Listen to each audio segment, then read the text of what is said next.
Hello! Today I'm going to teach you how to plan and prepare for an outdoor climbing trip.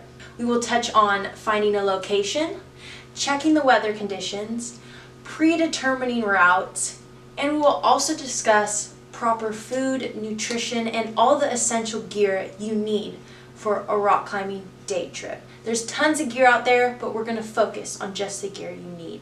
First, let's find a location. Use your buddy Google or whatever search engine you use to find rock climbing locations near you. First, search locally. That way you can reduce your carbon emissions. Okay, the further out you go, the more carbon emissions that you're going to release. So let's have an eco-friendly mindset. While you're on Google, check to see if there is a pass required for when parking at your location. For example, in Washington, there's a Discover Pass or Northwest Forest Pass that you need sometimes.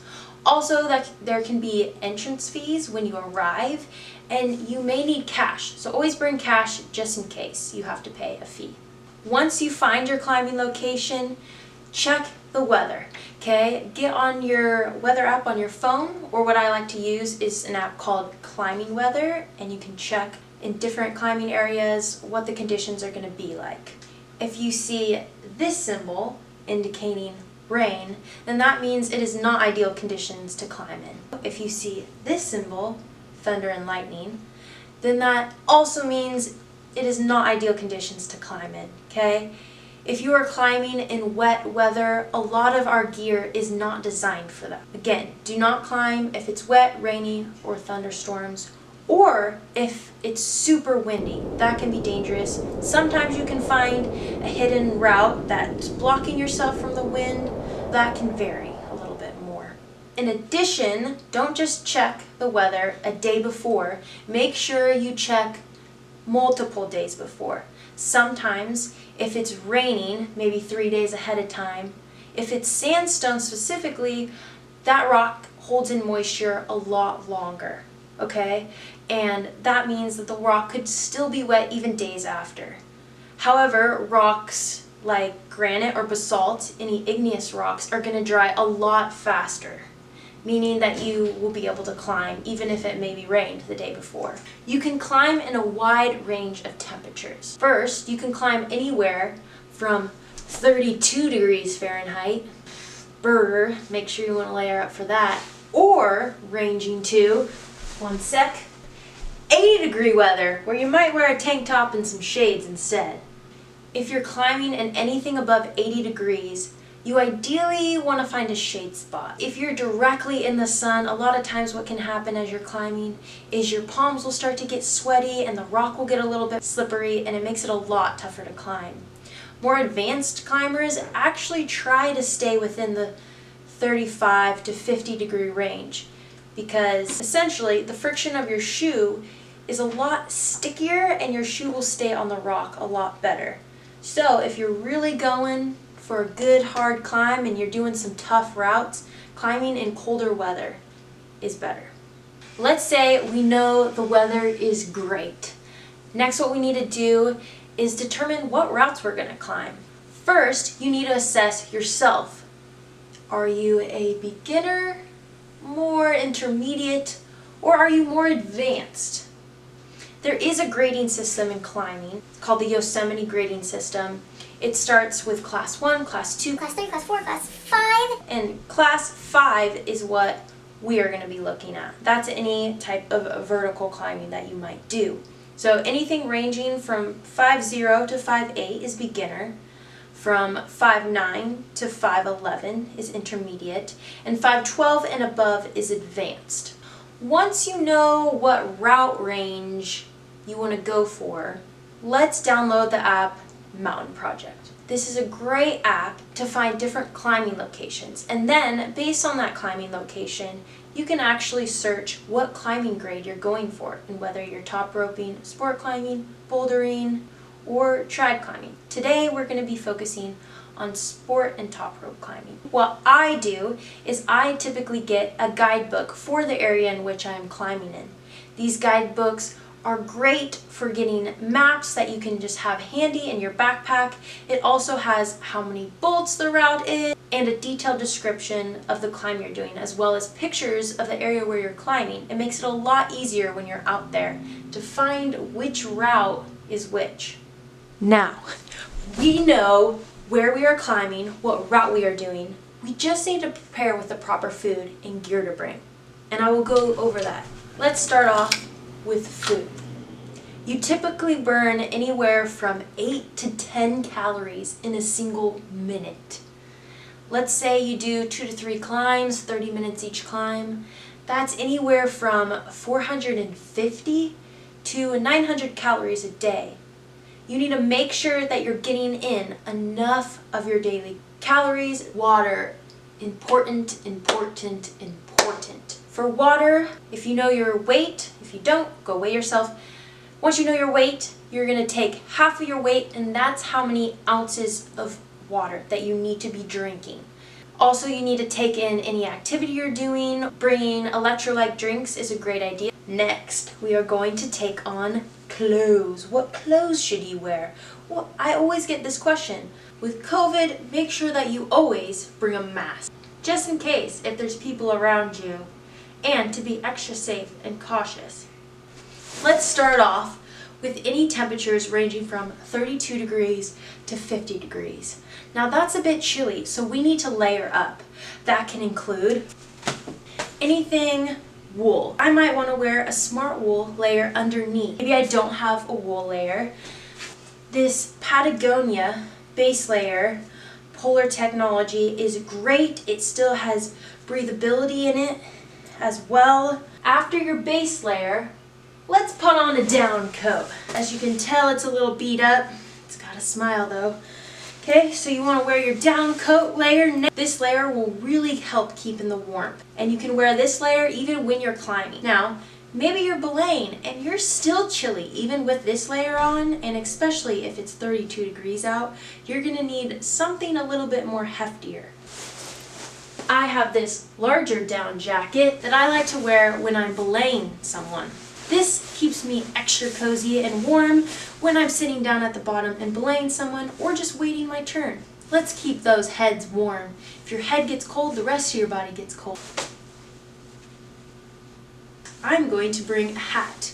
You can wear a hat when you're climbing as well. It can help keep your ears nice and toasty and warm. What about pants? You can wear leggings, and then you can always layer up and wear another pair of sweatpants over. Layering is the key to success because you can always take those layers off and shed them off right before you're about to climb, or maybe you want to do some yoga and stretch before you get that climb on. Gloves! Gloves are great, especially right after your climb and your fingers are just numb and frozen and stiff. Also, a little tip is to put a hand warmer in there. That will really warm up your hands nice and quick before you have to belay the next climber. Say after you do a climb and your toes are just crunched and cold, you want to make sure to get those toes nice and warm fast. Toe warmers. These guys are great and will warm up your feet really fast. The other thing is after your climb, you want to get on some good socks. What I use, get my foot up there, hold on one sec.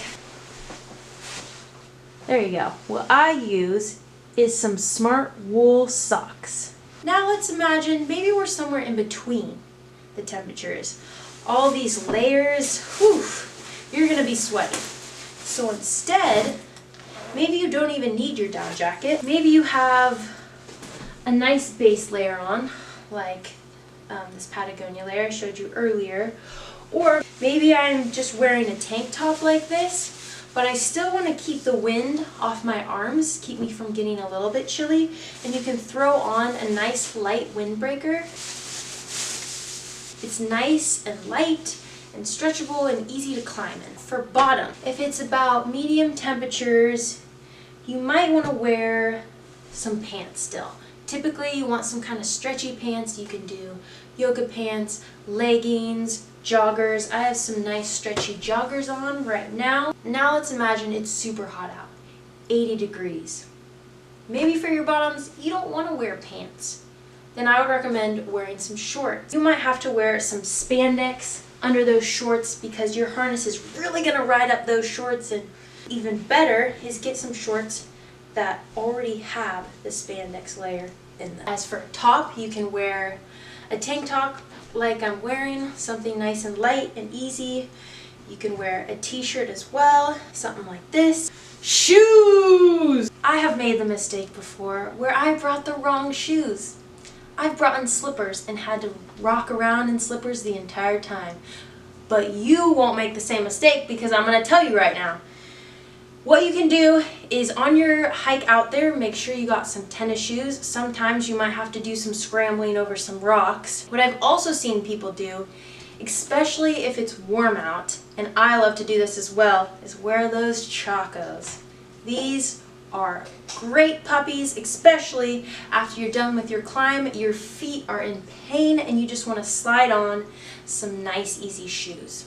But again, be aware of your hike out, because if your hike out is super long or super strenuous and involves a lot of scrambling, then maybe chacos aren't the best bet. You could bring both. Wear your tennis shoes out there and strap these puppies to your back. I feel like I'm forgetting something. Dude, you forgot your rock climbing shoes. Why your rock climbing shoes? Lastly, I'm going to give you a quick overview of all the essential gear that you need to bring on your day of climbing. Let's start off with a harness. Make sure you try it on before, that way you know it fits and everything's good. Also, you need a personal anchor system, which is this right here, and a carabiner. Whoever you're climbing with, make sure they have a harness as well. You will be climbing with a chalk bag. That way, if your hands start to get sweaty and they're slipping off the rock, you can quickly reach back behind you, get some chalk, and continue climbing. Safety, safety, safety. Helmet. You need to bring a helmet for both you, the belayer, and as the climber. Make sure that you bring a belay device, like this one, and a carabiner. There's many different belay devices. Make sure that you at least bring one. Then, quick draws. For quick draws, you typically will need anywhere ranging from, some climbs you only need 5, some climbs you might need 14. A safe bet is to bring 10 to 12. Very, very important is your anchor. There's many different types of anchors out there. Mine specifically is a quad anchor. You can even pre-assemble it like mine here. We also need our handy dandy rope. You want to make sure that you have your rope in your bag, and then a few safety precautions. Let's make sure we also bring a first aid kit. First aid kits are very important just in case someone gets hurt or even if someone just gets a blister. That way you have all the contents inside here, other miscellaneous items. If it's super hot out and the sun is just baking you, then bring that sunscreen. I always bring, just in case, is a flashlight or a headlamp of some sort. Sometimes you end up climbing later than you would like and you need to get back in the dark. Having that flashlight or headlamp can be crucial. Like I mentioned prior, bring your guidebook. That way you have a map, and if you do get lost on the trails, you can quickly take a look at that map in your book and see where you need to go. We also have to prepare if we end up having to pee or poop out at our climbing location. Thus, always bring some toilet paper and a wag bag. Here's a general outline of all the gear you would need for a rock climbing excursion. Reminder though, you may need more or less gear depending on greater specifics about where you are climbing.